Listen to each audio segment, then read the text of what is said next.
Doon Nay, ito po may Opo. pasensya na po nito. Kunti lang po Nay. Nahiya nga po kami mag ano kasi gamay lang ba. Pasensya na mo. Ano yan? Kanang gamay ra tao ni. Diri dyan po, sa may dulo dito po. sa gaya na mo. Nya gamay ra tao na og kalian sa Ginoo mo lambo ang among pag. Kaya amo ganing nun ba na mutanggap ba mo og kay basig dili ba kay dura man ka kilo ba. Pero mauwaw pod.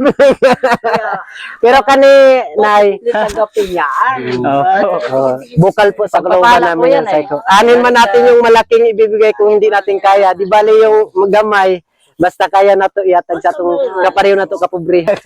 Sige po, Nay. Kay, opo, oo. Pasensya na mo sa akin kay kuan ra man na siya. Gamay ramang hinabang ba? Gamay lang. Opo. Opo. Opo, karayan sa Ginoo. Sige po, daghang salamat po. Opo. Sige nga. Ay, di apay ko diri panatong na to sa mga bata. Pinapay? May pinapay pa. Dapat pinapay rin gang o. Doon na lang yun eh. Kung kuha na lang ninyo. Bahin-bahina na lang yun diha. Ayun nga po, palis na po kami ni Idol Kapalasuroy niyan kasi maghanap naman kami ng mga taong deserve na mabibigyan. Ayan po, sobrang ganda ng karagatan dyan, oh. Sabi, ang sarap maligo. Pero Ganda nga oh. Sobrang linaw no. Sarap maligo. Kaya ngayon magtagpisaw ba diha. ganun pa man ang sarap sa kalooban ng Napakaluwag sa kalooban ba? Bigay ba tayo ng bukal sa puso? Parang sarap sa kalooban. Salamat, Lord. Okay. Thank you Lord. Hatag mo sa... Bisag gamay lang. At least murag kalipay sa tong kasing-kasing na makahatag ta. sobrang saya po ng aming kalooban ni Idol. Kaloy alam ta sa Ginoo pohon. Ayan nga po, sobrang tirik po ng araw dyan at palis na po muli kami ni Idol Kaprobinsyanong Palasuroy para maghanap ng taong deserve na mabibigyan ng ating kunting tulong. Dito na po sa part na to makikita nyo at makakasalubong namin yung isang babaeng ayaw talaga tumanggap at nakasalubong namin siyang naglalakad na sobrang tirik ng araw kaya naawa ako dyan. Gusto ko siya ng tulungan siya, gusto ko siyang ihatid doon Sobrang init. Grabe init sa panahon.